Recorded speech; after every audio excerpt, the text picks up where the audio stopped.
Yeah, thank you guys so much. We have 5 songs for you guys, and you guys can go and follow us on Instagram, TikTok, and we have a YouTube. It's Cosmic Crush, but no. Cosmic with a Z, not an S. Yeah, and Cosmic. So thank you guys, and I hope you guys like our set.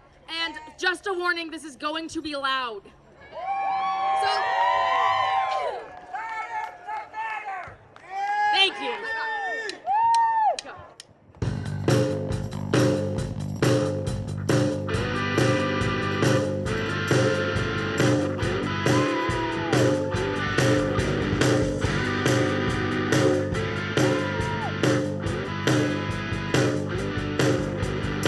Some folks are born made to wave the flag. Ooh, in red, white, and blue. And when the band plays from L to the G, oh, they point a can at you, Lord. It ain't me, it ain't me. I ain't no senator's son, no. It ain't me, it ain't me. I ain't no fortunate one, no. Some folks are born filled with fruit in hand. Ooh, they send it out the board. But when the tax man goes to your door, oh, the house looks like a rummage sale. But it ain't me, it ain't me. I ain't no millionaire's son, no. It ain't me, it ain't me. I ain't no fortunate one, no. Thank you so much. We will be back again for one more song after the wonderful speakers come up and fight for their country through their words. Words are much more powerful than anything I think ever. The pen is mightier than the sword, you know? So thank you so much. We were Cosmic Crush.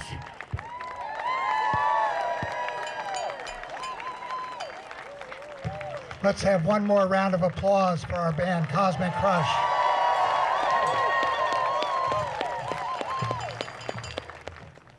Good morning. Morning. My name is Toby Sackton. I'm one of the founders of Lexington Alarm. I want to thank you for our high school band, Cosmic Crush. Before we begin, I have some announcements. This is a peaceful and non-violent protest.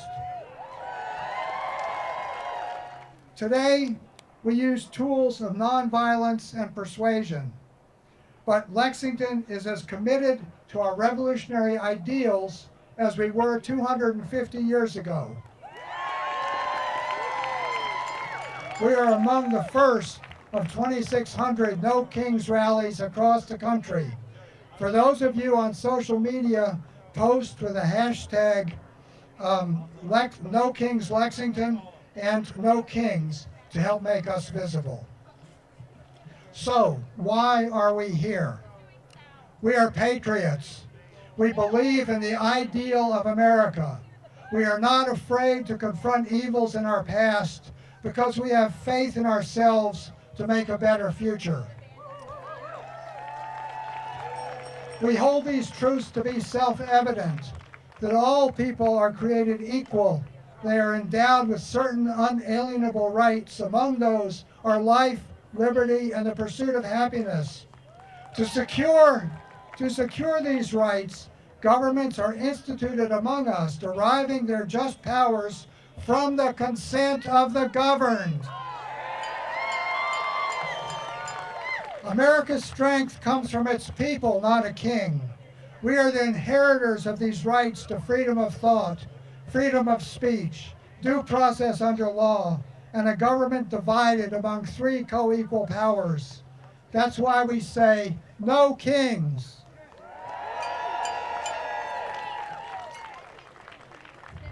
Our first speaker this morning, sorry for the technical issues, is Kunal Bolta. Kunal serves as the youngest town meeting member in Lexington, and he chairs the town's transportation committee.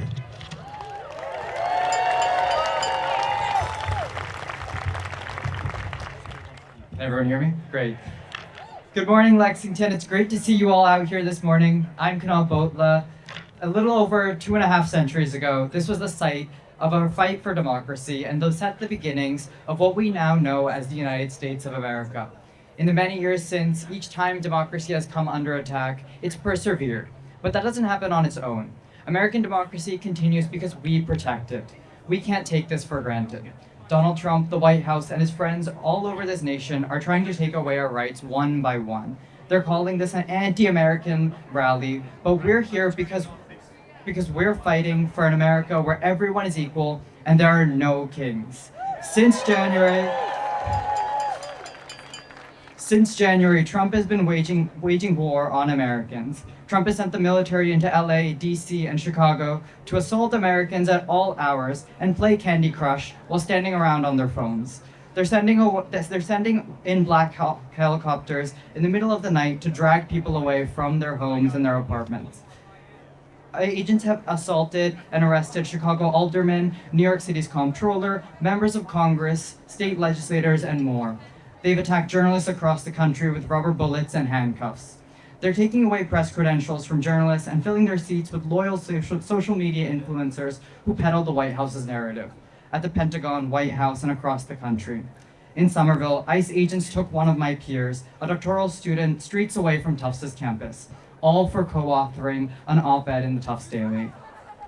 They're attacking universities if they do anything MAGA doesn't like, forcing them to sign agreements to restore federal funding and vilifying them for the education they offer, all while attacking students and faculty day and night. They're removing mention of anything that has any semblance of diversity, renaming ships named after Harvey Milk, removing mentions of Jackie Robinson, and renaming streets. Diversity is what makes America great. They're even tear gassing police officers across Chicago while claiming that they're all for law and order.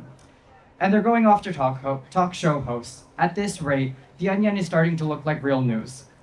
They're doing this to create chaos and hope that we don't notice everything else they're doing.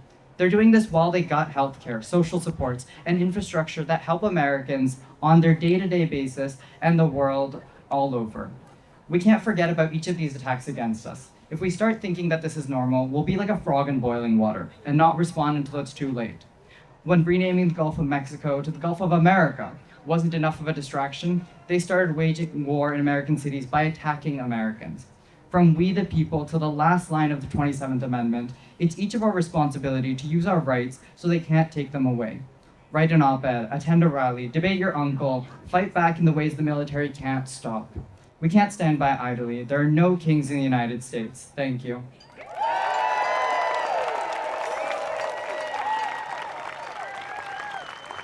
Thank you, Kunal.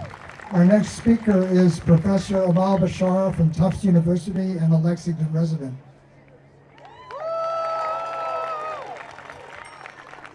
Thank you, Toby. Thank you to all the incredible organizers who made today possible. I'm so proud to be at Jumbo today, following a Tufts student, and proud to be standing with you all here today as a Lexington resident. As a Palestinian American, the last 2 years witnessing genocide have been incredibly difficult.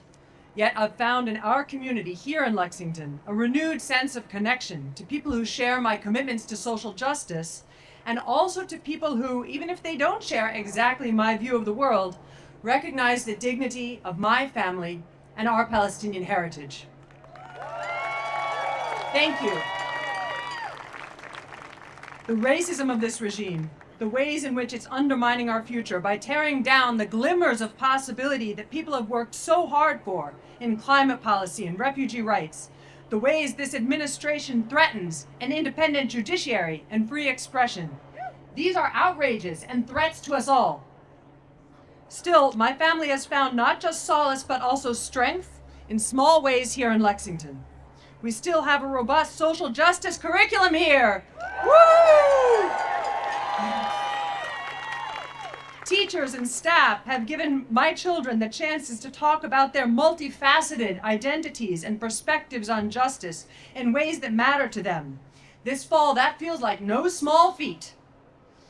I'm also a professor at Tufts University. Universities across the country are facing new challenges every day from an administration that seeks to extort our institutions of higher education.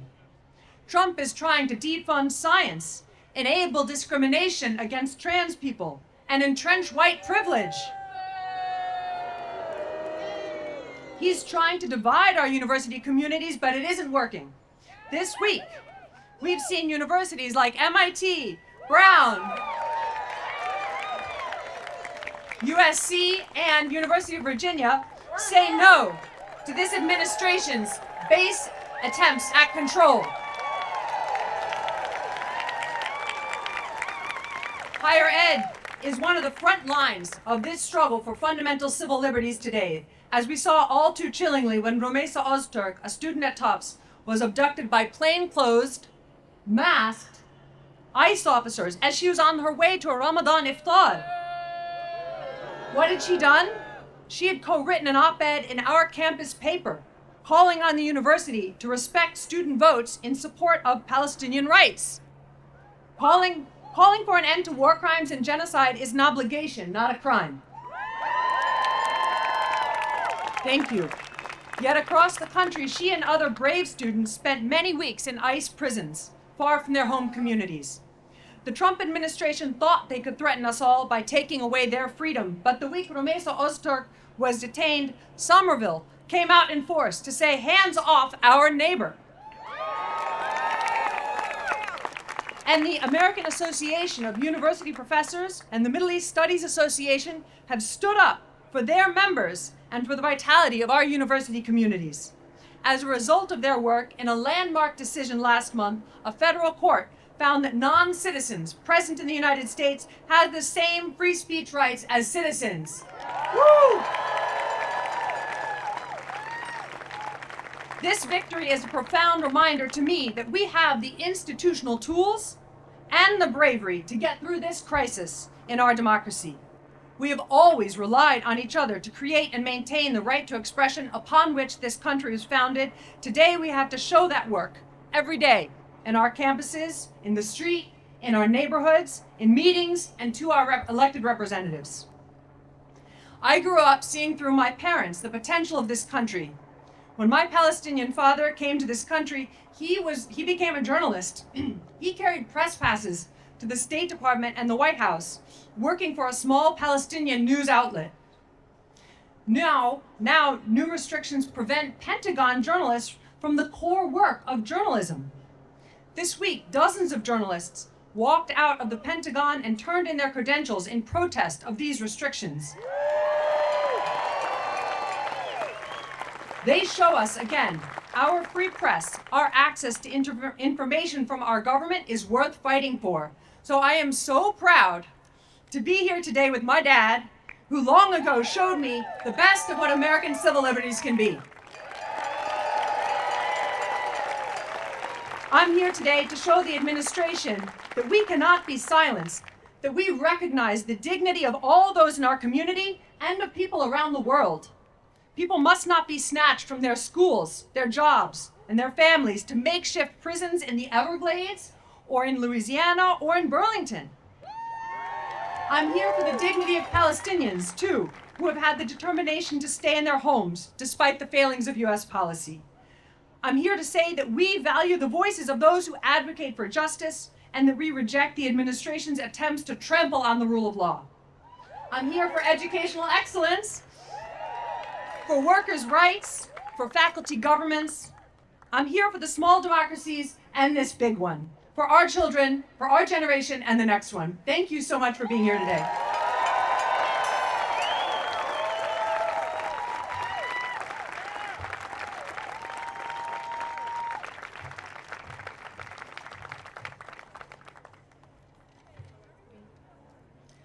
I'm Karen Travers. I'm a founding member of Lexington Alarm, a co-sponsor of this event today. I'm honored to share a brief message with you from one of our strongest supporters, a fearless defender of democracy and working people, Senator Elizabeth Warren.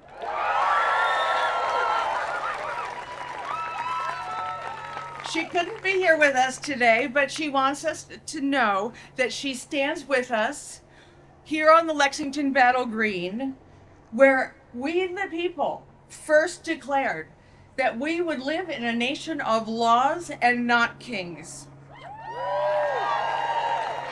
She sends us this statement. Massachusetts knows a thing or two about kings. We've known since 1773, when Boston threw tea in the harbor. As much as Trump wants to put on a little shiny crown and pretend he's an absolute monarch, Donald Trump is not a king.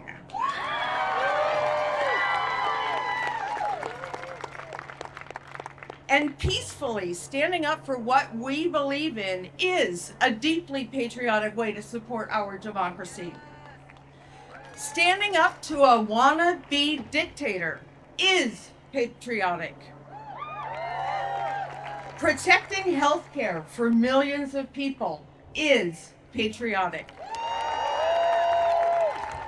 Saying no to troops occupying our cities is patriotic.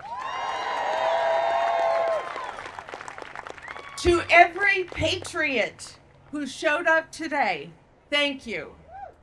Stay strong, hold on to hope.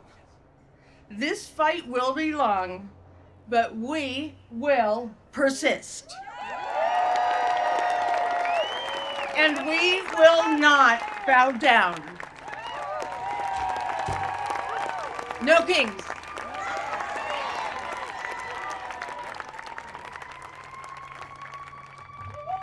Thank you, Karen, and thanks, Senator Warren. Our next speakers we're very honored to have today. They're Lori and Jared Bearson, who many of you know began the bearing witness at the ICE detention facility in Burlington. I invite them up to the stage.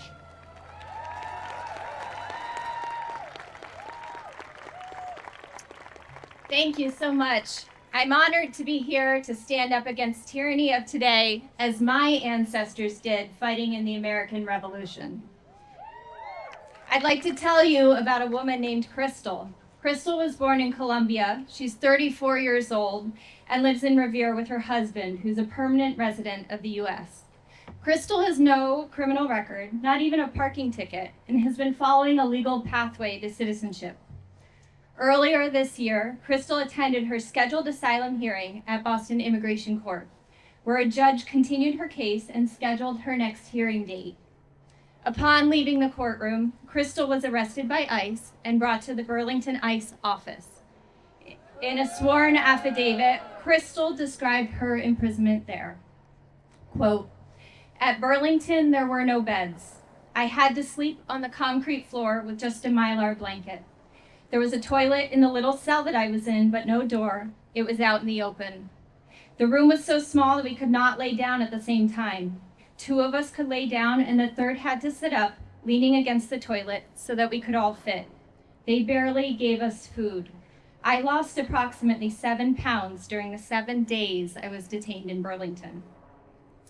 She continued, "I was freezing the whole time I was in Burlington. It was very painful to sleep on the floor for so many days. I was not allowed to shower while I was in Burlington.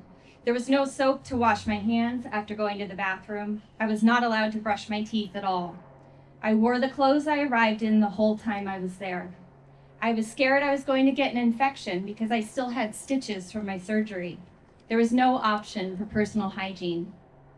I was afraid to ask for medicine because I was scared I would get yelled at and things would get worse.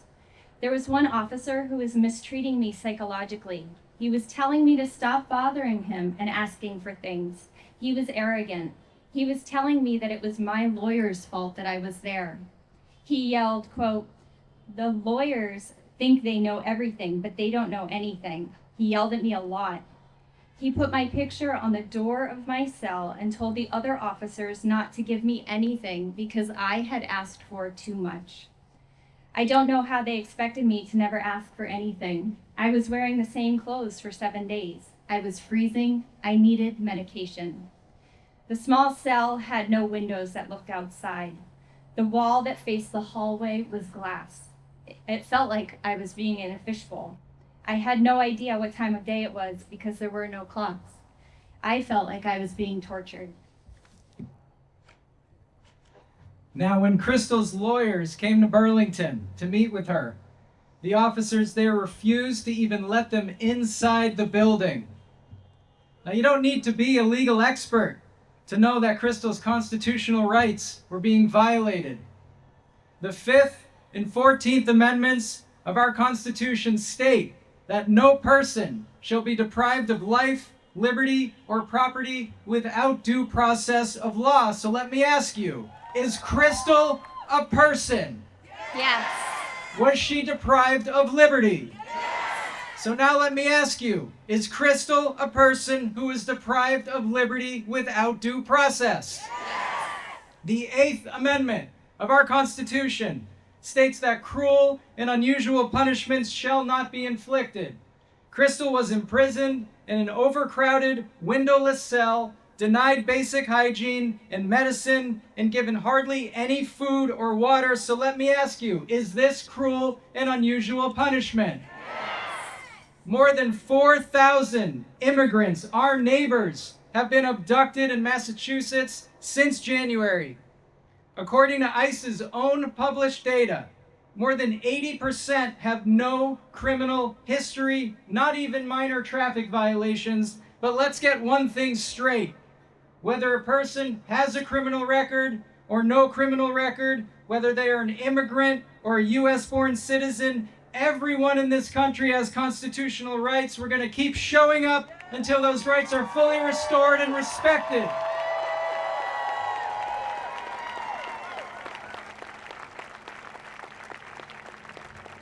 For the past 6 months, we've been bearing witness at the ICE Burlington office every Wednesday.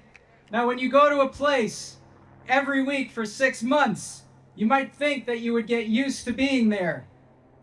We have not gotten used to being there. That place disgusts us now more than it ever has. We're filled with sadness, heartbreak, anger, and frustration. But we're not filled with loneliness. Our numbers have grown. Hundreds join us each week. And here today, right now, none of us should feel alone as we stand together for justice and democracy.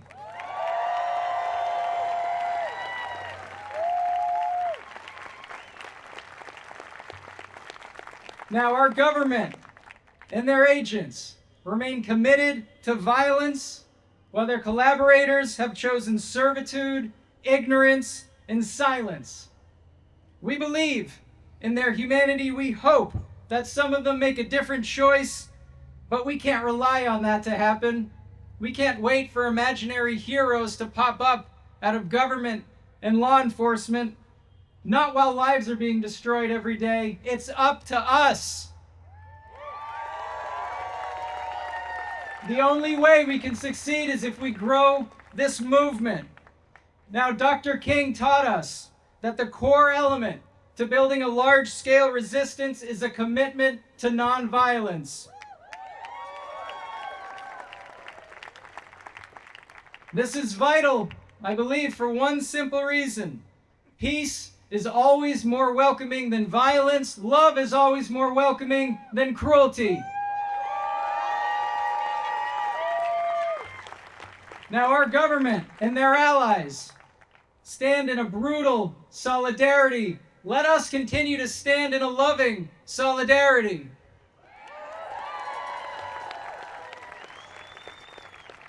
We must welcome everyone who supports immigrants and their rights, regardless of their views on any other political or social issues. We must accept imperfections and differences, because in this critical moment, we cannot afford to be picky about our allies.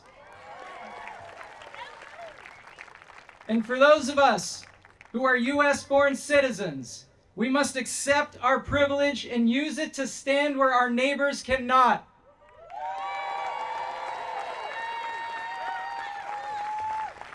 We will continue meeting at the ICE building located at 1000 District Avenue in Burlington every Wednesday from 11 to 1 to bear witness to the cruelty of our government and show the immigrants forced to be there that we support them.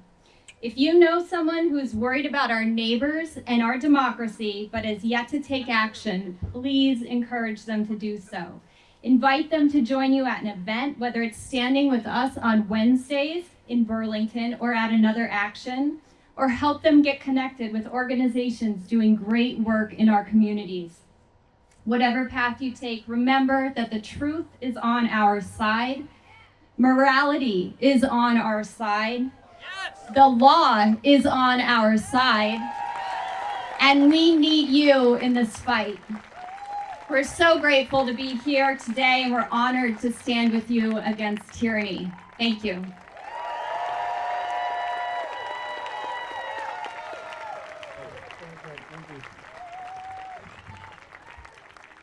Well, I have the honor of introducing our next guest.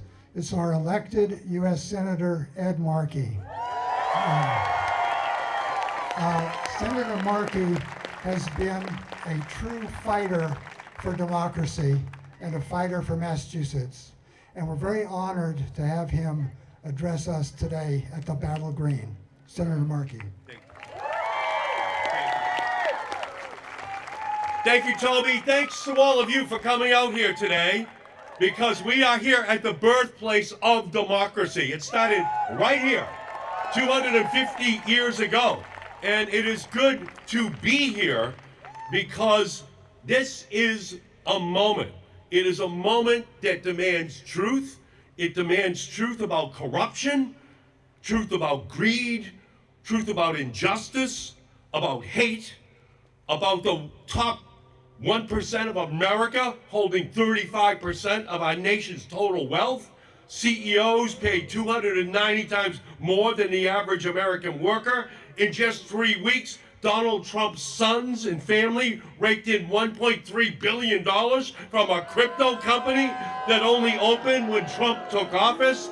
CEOs have become chief extraction officers. The United States Supreme Court has given a green light to racial profiling, greed, corruption, injustice, hate. We simply cannot deny the darkness of this moment and the concentration of power in Donald Trump, in masked ICE agents and in billionaire CEOs. Too much is in the hands of too few, and too many have too little in our country today. But here in Lexington, here in Massachusetts, we do not bow to kings. We do not bend. We do not bend to authoritarianism. We don't believe in dictators. The nation we have loyalty to is the United States of America. And Donald Trump is a walking, talking constitutional crisis every day that he is allowed to be in the White House. Massachusetts is where the moral debates of our time start. We are where democracy was founded, right here, 250 years ago. The abolitionist movement, right here. The suffragette movement, right here. The same-sex marriage movement, right here. The universal healthcare movement, they all started here in Massachusetts.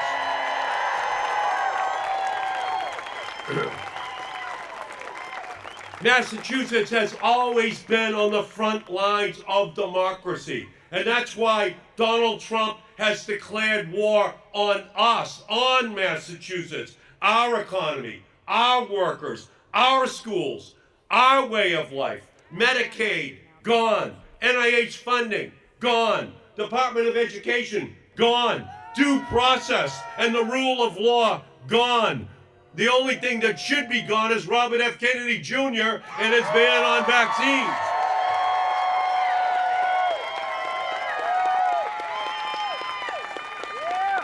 Donald Trump does not want to make America great again. He wants to make America hate again. That is his idea of where our country should be going. But I believe that in every dark and chaotic hour of our nation's life, it is the strength and the resilience of our people that have led the way.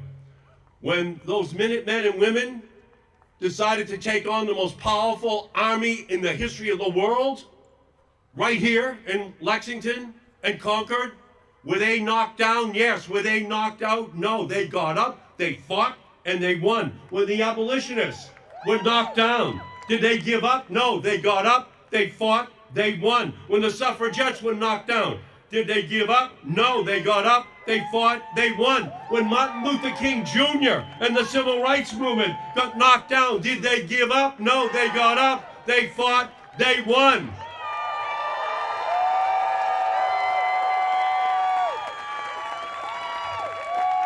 When Harvard and MIT were knocked down, did they give up? No, they got up, they fought, and they're going to win. And that's where we are today. We are knocked down, but we are not knocked out.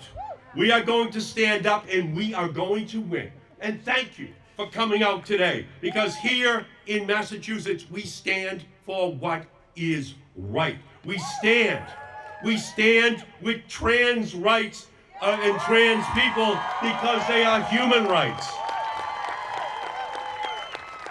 We stand with our educators, with our teachers, with our paraprofessionals in schools. We need more educational pipelines, not gas pipelines in Massachusetts. We stand with all of our federal workers who are being illegally fired. The only federal government employees that should be fired are the ones working in the White House. We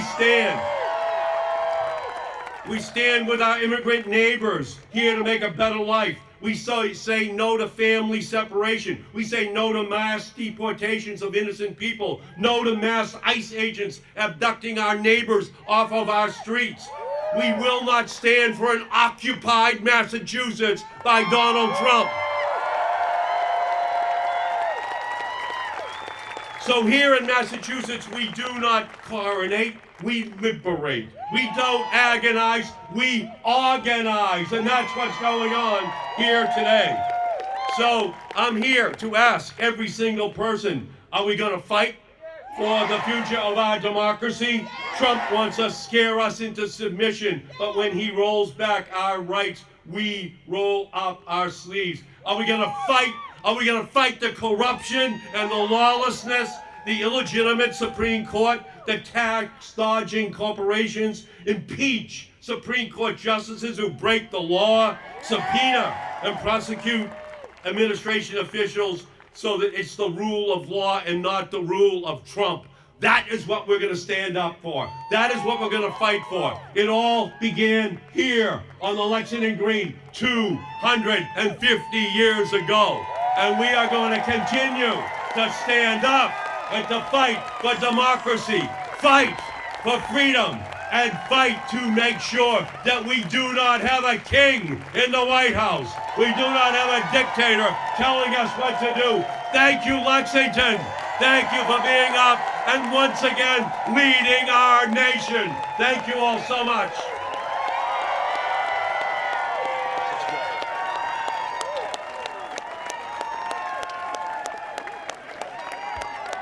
Thank you, Senator.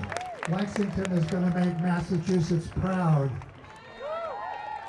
Our next speaker is Valerie Overton, who's lived in Lexington for 25 years and is currently chair of Lex Pride.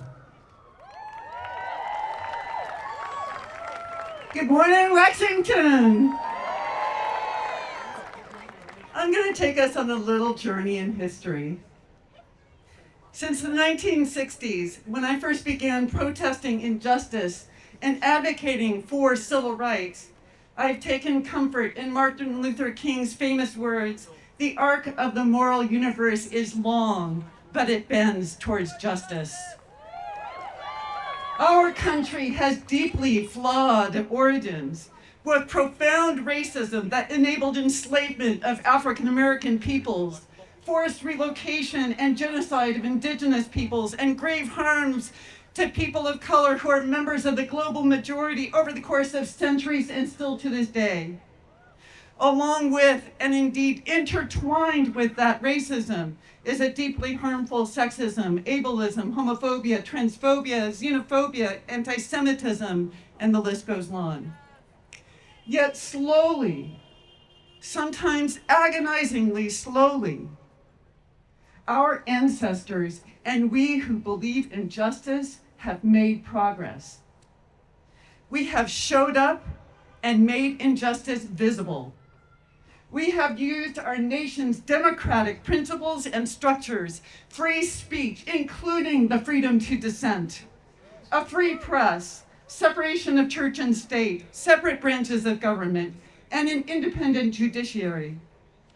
Now we are witnessing not just a rollback in civil rights for almost all of us, we are also witnessing unconstitutional, illegal betrayals of our constitutional democratic principles and structures.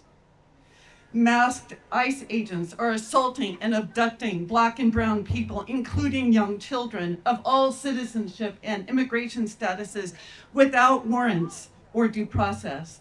Our president is ordering our military to act against law-abiding U.S. citizens as well as immigrants. He is firing federal workers, ordering our judiciary to harass or charge people whom he considers political enemies, rescinding or redirecting congressional funding, politicizing scientific research, coercing corporations and educational institutions, flouting ethics laws to amass billions of dollars in personal and family profits, coercing corporations and educational institutions, defying court orders, taking actions to threaten our public health, economic well-being, and environment, all while lying about what he is doing and why. He is truly our gaslighter in chief.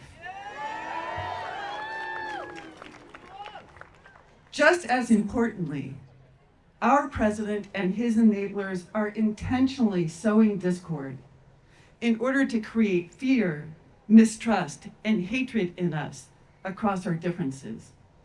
He is undermining our very humanity, harming our hearts, souls, and spirits, terrorizing and exhausting us, and undermining our willingness and ability to believe in basic human decency, to connect with each other with open hearts, individually and collectively.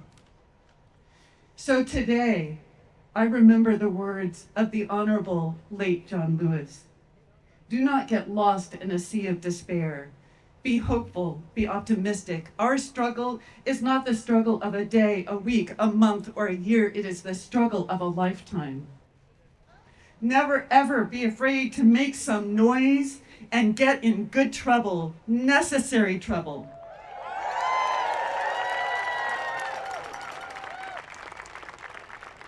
Today, in the face of erosion of our democracy and our very humanity, I urge us to help redeem the soul of America in whatever ways we can. By calling and writing our elected officials, by campaigning for candidates who will uphold our democracy, by volunteering, organizing, and connecting across our movements, by donating to organizations that advocate for justice in all its many forms, by showing up and speaking up at peaceful, nonviolent protests, by witnessing, documenting, and making injustices visible, and by modeling the change we want to see in our world, to paraphrase Gandhi.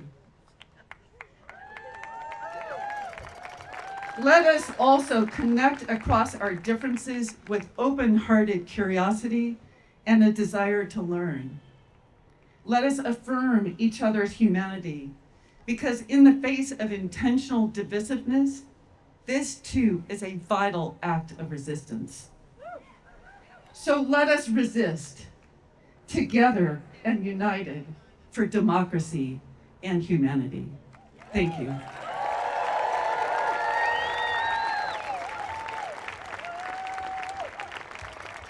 Thank you, Valerie. Our next speaker is Jesse Steigerwald, founder of LexMedia. Good morning. Good for us for turning out. Give ourselves a big yay. We're not going to stay home on our couch and be afraid, are we? And for those who are not able to be here today because physically they can't do it, like my mom, let's give a big hooray for them. Woo! There's many ways to participate. We all stand on the shoulders of bold women and girls who went before us. Woo! You can meet some of them today in the historic new monument we unveiled 1 year ago right outside the Visitor Center. It is the nation's first monument to recognize women's liberty. Sculptor Meredith Bergman brought more than 20 women across time into life through bronze across more than 300 years of history, including recognizing 12,000 years of women's stories for the women who were indigenous and here before us and displaced by colonizers. It's an incredible work of art. I'm introducing you to 4 of those women briefly because those women, like us, stood and fought for democracy in any way they could. They got off their proverbial couch, or if they couldn't, they found another way. Margaret Tulip was a Black woman who lived here for 70 years in the 1700s. She was taken from her mother when she was 3 weeks old and enslaved. She was property. She ultimately came to Lexington through the family that enslaved her. She was to be free at age 22. We don't know exactly what happened. She eventually was married, she had children, she had grandchildren, but one day the man who enslaved her died and his son claimed Margaret was her property. She was my age, in her 50s. She took him to court and she won her freedom in a jury trial. For her, the question of liberty was personal, as it is for many of us, especially women today. Anna Harrington, represented here today by Amy, Anna Harrington organized the first known Lexington protest against tyranny in 1769, more than 5 years before the famous battle that took place where you're all standing. Anna Harrington was 29 years old, the mother of 5 children. One had already died. She hosted 45, quote, ladies at her home to protest unjust tariffs and the tyranny of a king. Does that sound familiar? At this time, women couldn't vote. They couldn't serve in the military. They couldn't be clergy members. But they found a way to protest and change the course of our lives. Ruth Buckman helped run the tavern there. She took care of men who were injured or died on the green. Abigail Harrington, on the morning of April 19th, woke up her son Jonathan when she heard the alarm. She said, Jonathan, Jonathan, the regulars are out and something must be done. She protected their home, their valuables, their children, much as other women in the community protected the church silver, the valuables, those who were sick or infirm and couldn't hide. Abigail's son Jonathan served right here as a teenager. He lived longer than any other man on the green that day. He was asked over and over to tell his story about how he made history. His. And he always started it with his mother, Abigail, who he called a true patriot. These stories were known in Lexington for hundreds of years. In fact, this banner in front of me being held by Katie, who's playing Caroline Wellington today. Caroline Wellington had 3 men in her family fight on the green, 2 grandfathers and a great-grandfather. Caroline, from 1850 until she died in 1912, worked on 2 causes: ending slavery, getting women the right to vote. In 1850, again, women couldn't vote. She used the power of petition, is documented in Mary Keenan's book. Was she successful in getting women the right to vote in 1850? No.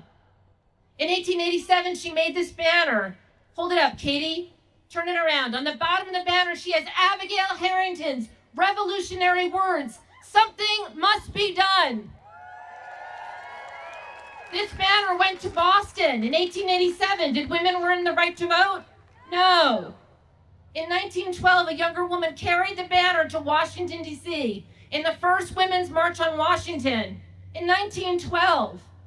Abigail's words went from where you're standing to the seat of government.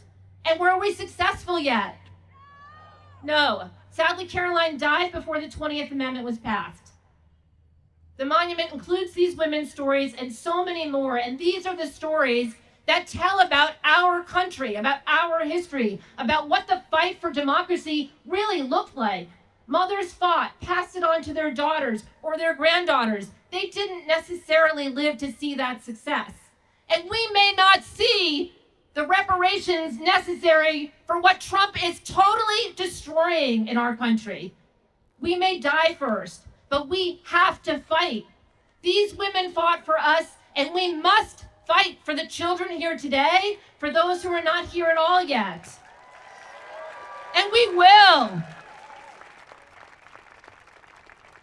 This erasure has led us to a country where women continue to earn less than men for equal work, where a president thinks it's okay to harass, grab, insult, and degrade women.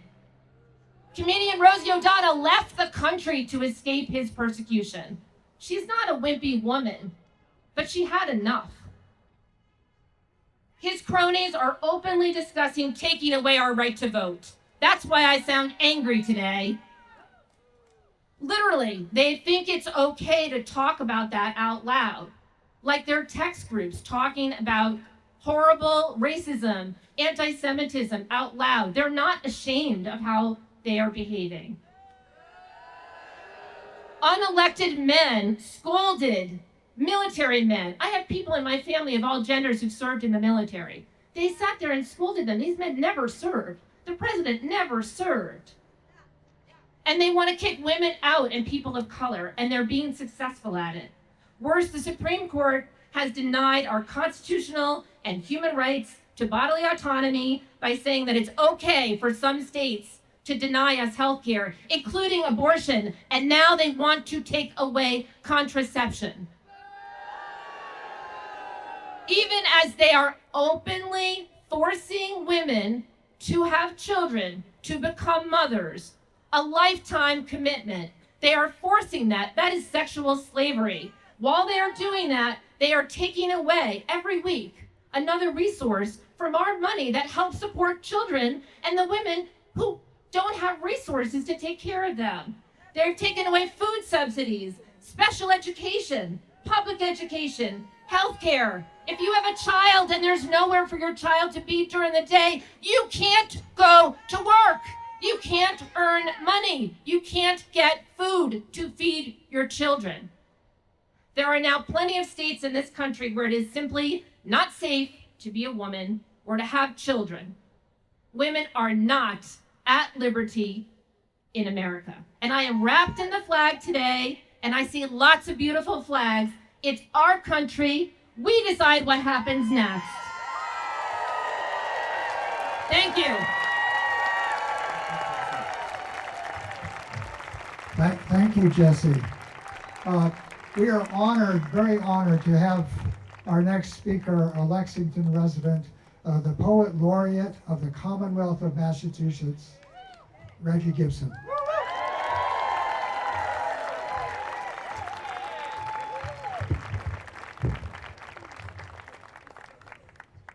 Good morning to all.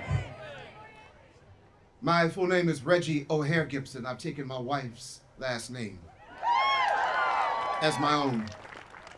And I am the inaugural Poet Laureate of the Commonwealth of Massachusetts. And I wanted Toby to say that because the Commonwealth of Massachusetts has a definition and a resonance.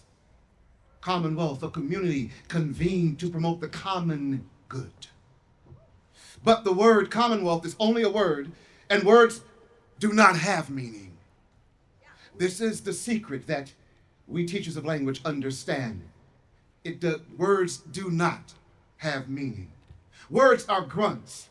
They are sounds, expectorations of air that we shape through tone and pitch. Words have no meaning. What gives them meaning is when they are embodied, when they are instantiated, when they are manifested and were manifested through action.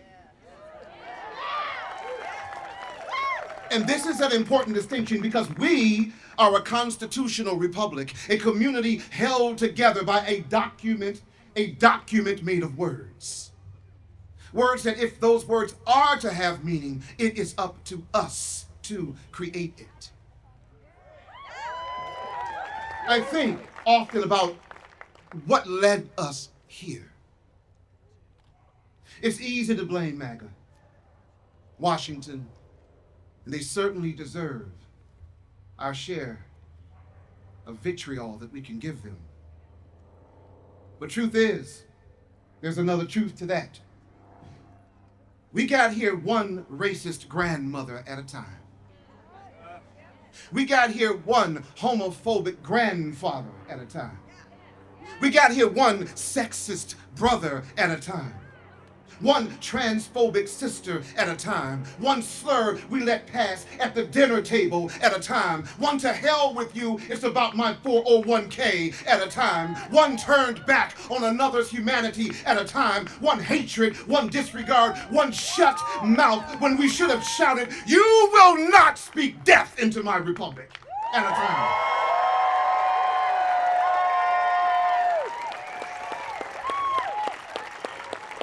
Make no mistake about it. Every one of our sacred words that we did not give action to has brought us to this. But as Senator Markey reminded us, when we gave the word freedom, meaning men and women fought here and a country was born. When we gave the word freedom, meaning women became liberated, it happened. When we gave the word freedom, meaning legal segregation of schools, happened. When we gave the word freedom, meaning civil rights happened, gay rights happened, trans rights happened. And even though this is the first state to institutionalize slavery, it was also the first to get rid of it because we gave the word freedom.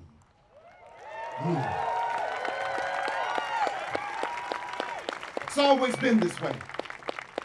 It's always been this fight whether our forces were going to rally in the right direction of history or away from the right direction.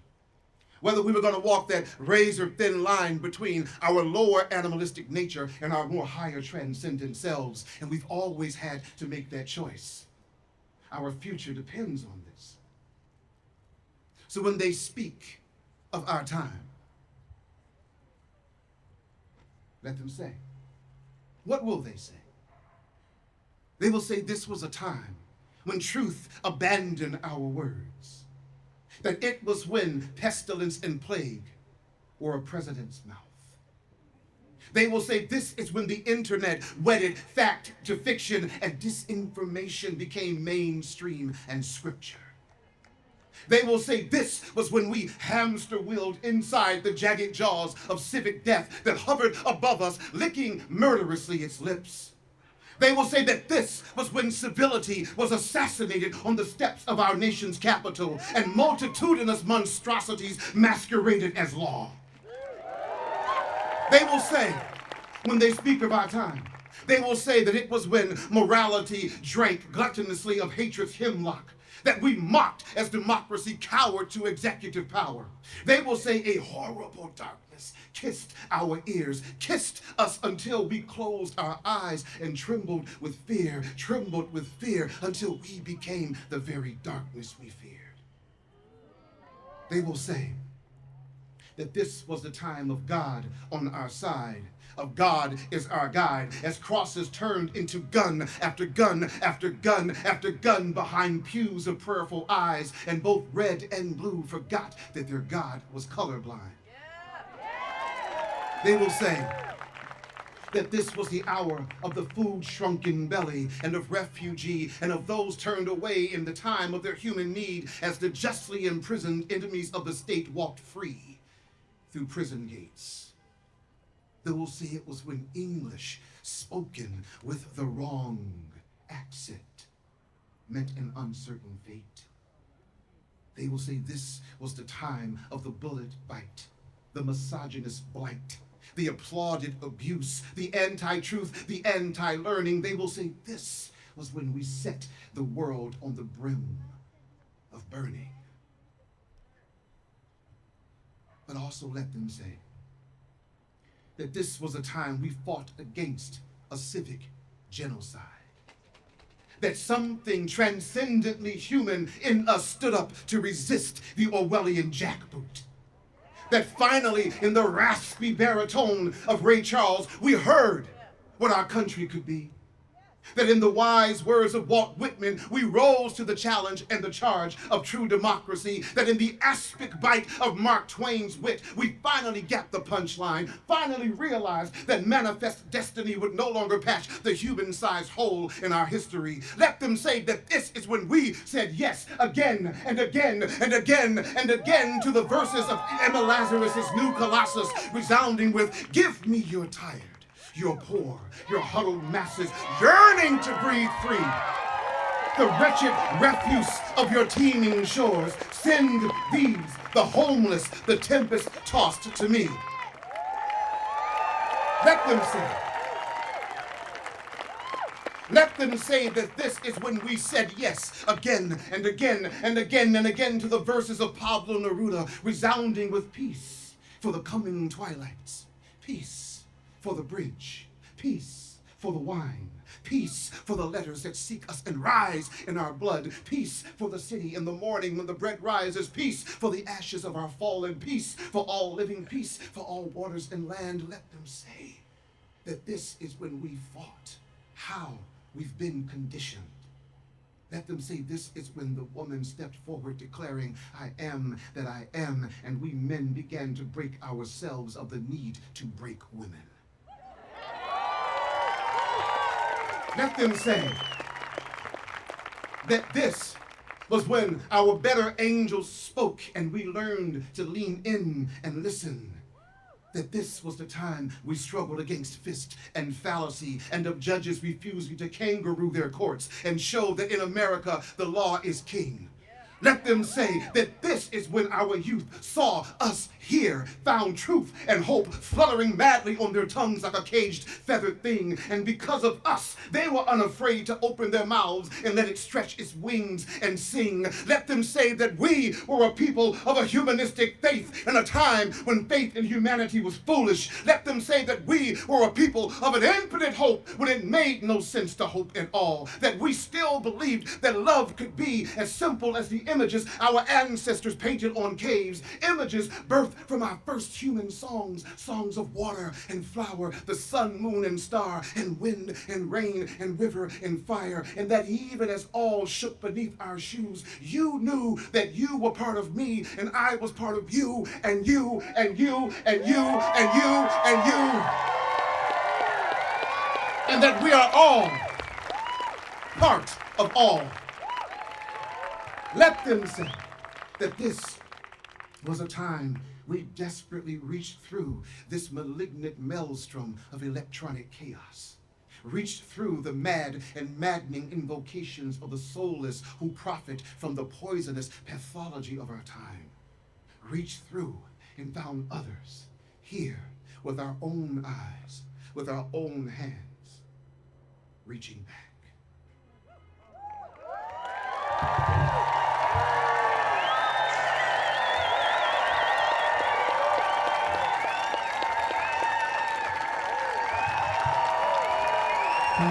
Thank you. Wonderful. We are so blessed in Lexington to have so many special people.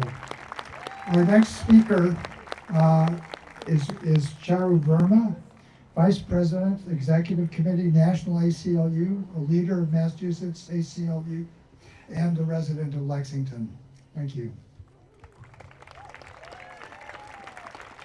I just want to thank Reggie again. That was incredible. I'd like to give him another round of applause. Thank you so much, Reggie. Good morning, everyone. How are we all doing today? Yes, that's great. That's what I want to hear. My name is Charu Verma, and I'm here on behalf of the ACLU of Massachusetts. And I'm so honored to be here with all of you and with so many people around this country to say with one voice that in response to President Trump's escalating abuse of power, we dissent.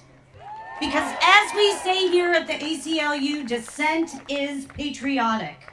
So, in response to President Trump's attacks on our voting rights, we dissent. Say it with me, we dissent. to his deployment of armed troops in American cities. We dissent to his censorship and silencing of students, professors, lawyers, and political opponents. We dissent because dissent is patriotic.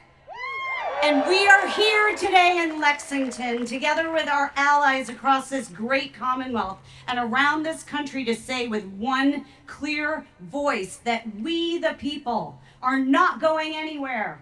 We, the people, will not be silenced, and we, the people, won't back down. Because let's be clear about one thing we citizens of Lexington have known for over 250 years, that in the United States, power belongs to the people. And we, the people, will hold power to account. The ACLU is over 105 years old. We've been around for 19 presidencies. We've sued every single one of them. And in several moments of national crisis. And so when President Trump took office again in January, we were ready on day one. And when he started issuing his illegal executive orders on day one, we did what the ACLU always does. We saw him in court. And then we just kept suing. In fact, today the ACLU has filed over 170 legal actions against the second Trump administration. And that includes 87 fully fledged lawsuits. And of those 87, 1 in 7 involves direct action from your ACLU of Massachusetts. And that's with all of your support. So I want to thank you for that. And that's what the ACLU means when we say, we dissent. So when President Trump tried to end birthright citizenship, within hours we were there and we dissented. So when he tried to deny passports to trans and non-binary Americans, we dissented. And when he tried to censor medical research and school curriculums and block millions in scientific funded, we at the ACLU, we dissented. And when his masked agents grabbed Rumesa Ozturk outside her home, when they put her in an unmarked van and flew her to a for-profit prison in Louisiana, all for writing one single op-ed, we dissented. And if there's one thing we've learned in our 105 years at the ACLU, it's the power and the value and the absolute necessity of dissent. That's why, when faced with the abuse of federal power, with clear government repression, and with sheer injustice, we must continue to say, we dissent. And if you ever doubt the importance of dissent in this moment, ask yourself, why is the Trump administration trying so hard to crush it? His message right now is that if someone disagrees with his government, they will be punished. But here in Lexington, he has made a grave mistake, because we already know that when faced with a threat like that, dissent becomes more than our right. It becomes a duty. So I ask you, it's not your only duty. We have to channel our dissent into action. The time is now, because actions inspire courage. And courage is contagious. Your action gives others the courage to challenge the president's unlawful agenda. It gives courage to the ACLU clients who are right now challenging attempted power grabs in states like Texas and Missouri, where the president is redrawing voting maps to suit his own political fortunes. It gives courage to the brave citizens and people in DC, in Portland, and Chicago who don't want armed soldiers patrolling their streets. And it gives courage to our elected officials, to our judges, and to anyone in a position of power who feels compelled to dissent. So if you are not calling your representatives every day in Congress, in the State House, to voice your dissent, to urge them to take courageous action, now is a good time to start. Because remember, dissent is patriotic. And as I look at this crowd in Lexington today, I can't imagine a greater display of patriotism than the one I'm seeing now, and we've done this before, so we are going to do it again. I can't imagine a better way to represent our collective spirit here in the Commonwealth of Massachusetts, and I can't imagine a better way to demonstrate true power that we the people. So join us at the ACLU of Massachusetts. Go to our website at www.aclum.org. Join People Power, know your rights, and get out there and let's do this. Thank you all so much for your time. Yay! Thank you.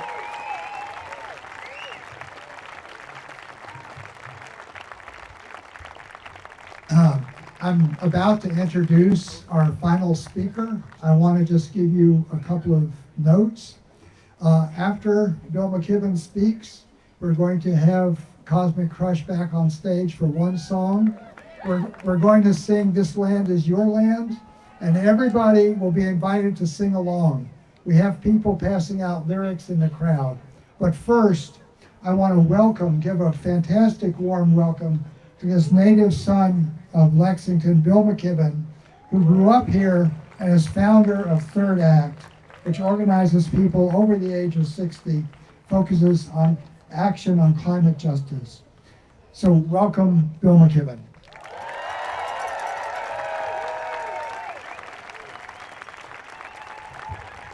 Well,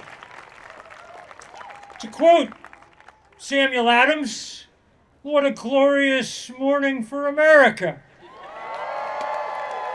And I'm told by my Third Act colleagues up and down the eastern seaboard that there are crowds like this gathering everywhere. It's not too early to say that this is going to be one of the biggest days of protest in American history. I've been reliably informed by the Speaker of the House that this was going to be a Hate America rally filled with terrorists. What a disappointment you all are. I spent a lot of time on the Battle Green over the years. Growing up, I studied for a few weeks at Cary Library and then passed the fairly difficult test to become a guide here on the Green. And so for several years in high school in the summer, I would wear that tricorn hat and tell the story of the people who gave their lives in what might well be called the first No Kings protest. The people who answered the midnight tolling of the bell in the belfry and repaired to this green in the cold and the dark to wait for the British to arrive, knowing that they faced the greatest military force in the world. In the fashion of our times, let me say those names: John Brown, Samuel Hadley, Caleb Harrington, Isaac Muzzy, Robert Monroe, Asahel Porter, Jonas Parker, and young Jonathan Harrington, who, at least as legend has it, was mortally wounded and crawled across the Green towards his wife to die in her arms on the stoop of their house. They believed that they were able to govern themselves. Their king did not. He dispatched yet more troops to occupy our cities after the events of April 19th. But eventually, with much more sacrifice, their point was made, and democracy gained a foothold on this continent and on this earth. Two generations later, just down the road in Concord, Henry David Thoreau began his explorations of civil disobedience, the first experiment with the tool that the Minutemen did not possess. The development of this tool across the 20th century, from India to Selma, stands as one of the last century's great inventions, and it too has been used on this Green. In May of 1971, the Vietnam Veterans Against the War, led by a young John Kerry, asked permission to bivouac on this Green during a march from Concord to Boston. When permission was denied by the select board, they went ahead anyway, with the support of many Lexingtonians. I was here that night, and I remember it well. Small huddles of people illuminated by the blue and red lights on the top of police cars. Since I was 10, I eventually had to go home. My father stayed, and he was arrested with 457 others. It remains the largest mass arrest in Massachusetts history.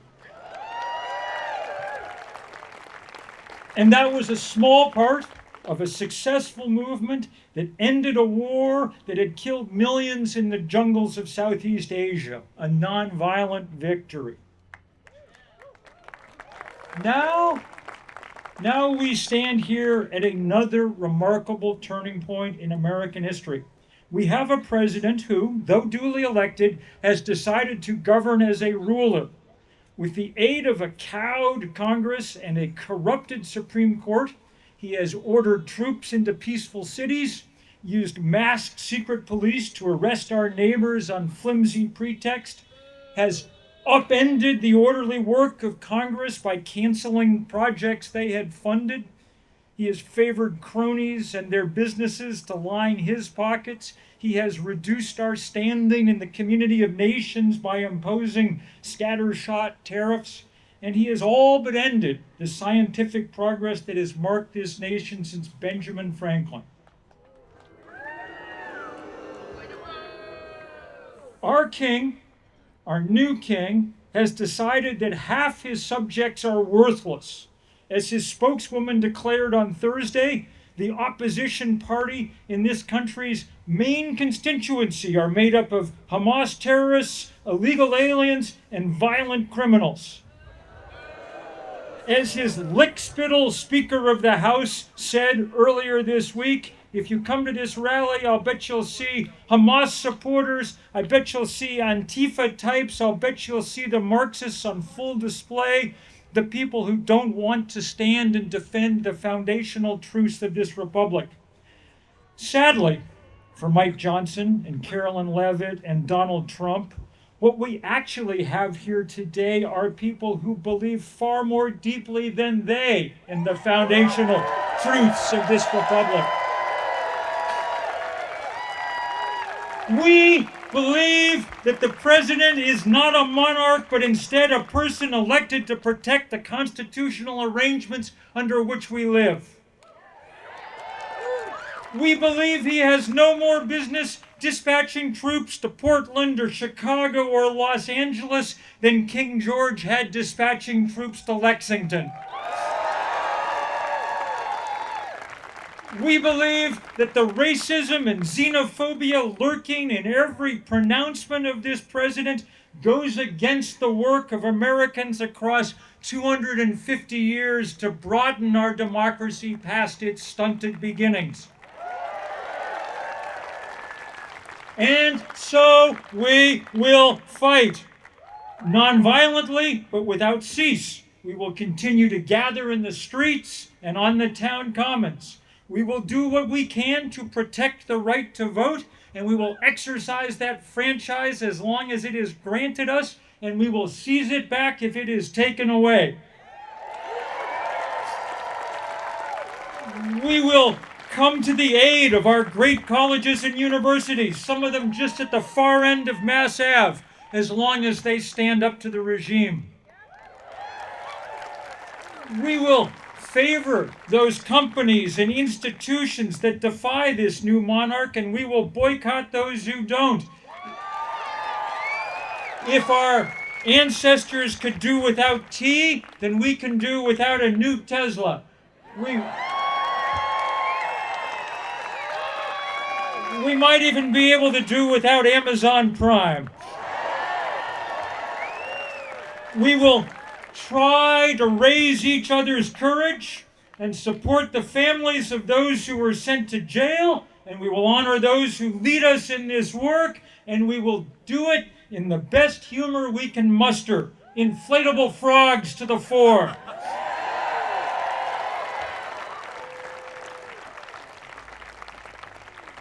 We don't know exactly how this fight will come out. Donald Trump has seized vast powers, and clearly he has no hesitation in using them. His ego, badly bruised by having to sit in court to answer for his crimes, demands retribution, and now he is hunting down the enemies of his lawless rule. He and his rooster of a defense secretary are attempting to remake the military, descendants of the Minutemen, in their own pathetic image. So this could be a long battle.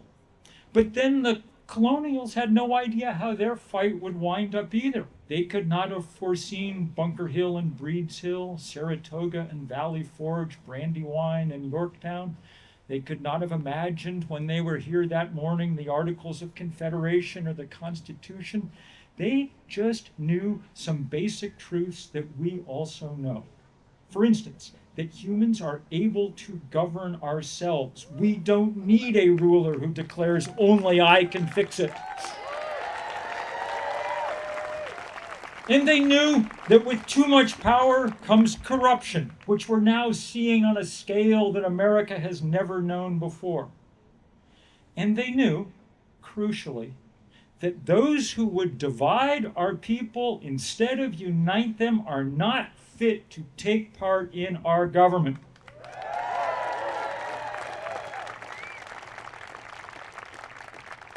The British came this way on April 19th in 1775 to seize arms at Concord, but they wouldn't have minded also capturing John Hancock and Sam Adams, who had been spending the night at the parsonage on the green.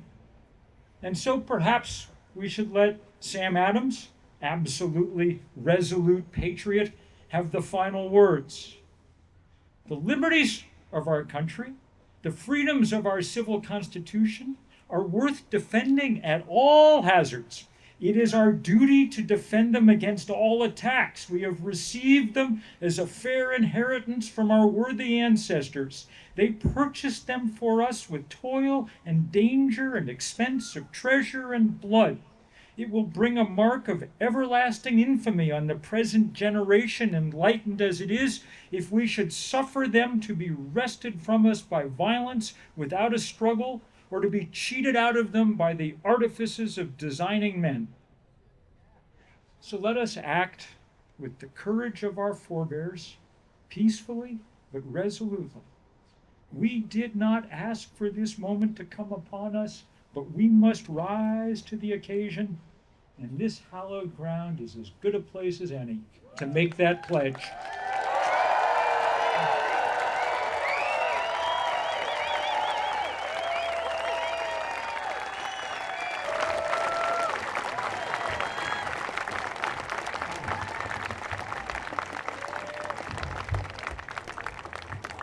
Thank you. We're now going to have our final song, the end of the rally. We're going to sing This Land Is Your Land.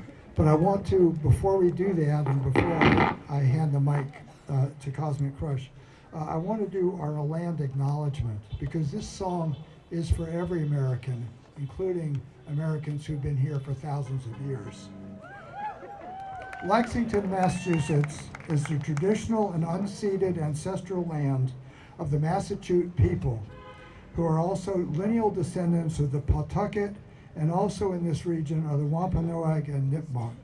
And the Massachusetts is a tribe for which our state, Commonwealth, Massachusetts, is named. We honor the history of these tribes, their ancestral presence, and recognize their continuing presence in our societies today. Thank you.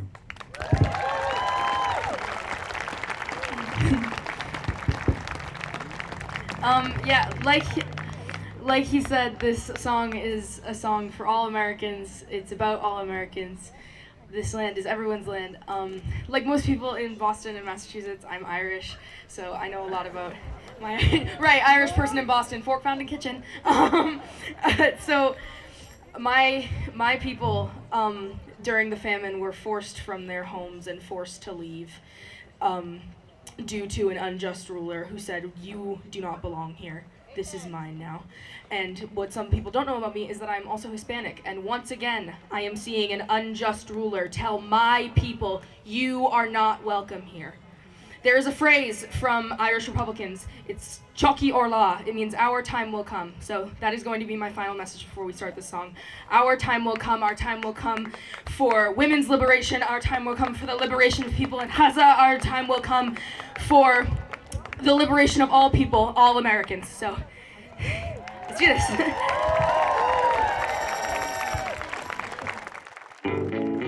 Your land, this land is my land. From California to the New York Islands, from the Redwood Forest to the Gulf Stream waters. This land was made for you and me. Walking along that highway, I saw a line there. It said no trespassing, but on the other side, it didn't say nothing.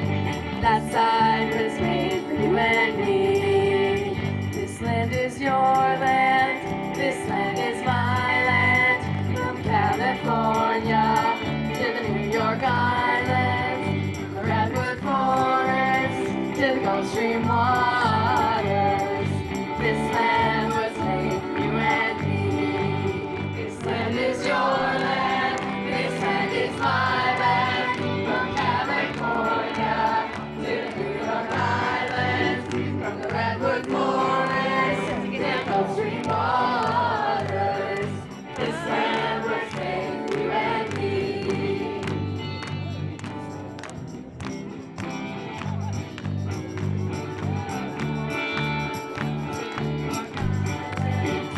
Redwood Forest to the Gulf Stream waters.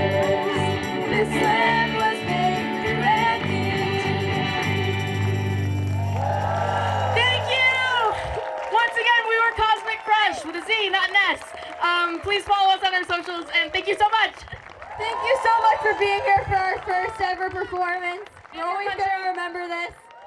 So thank you guys so much.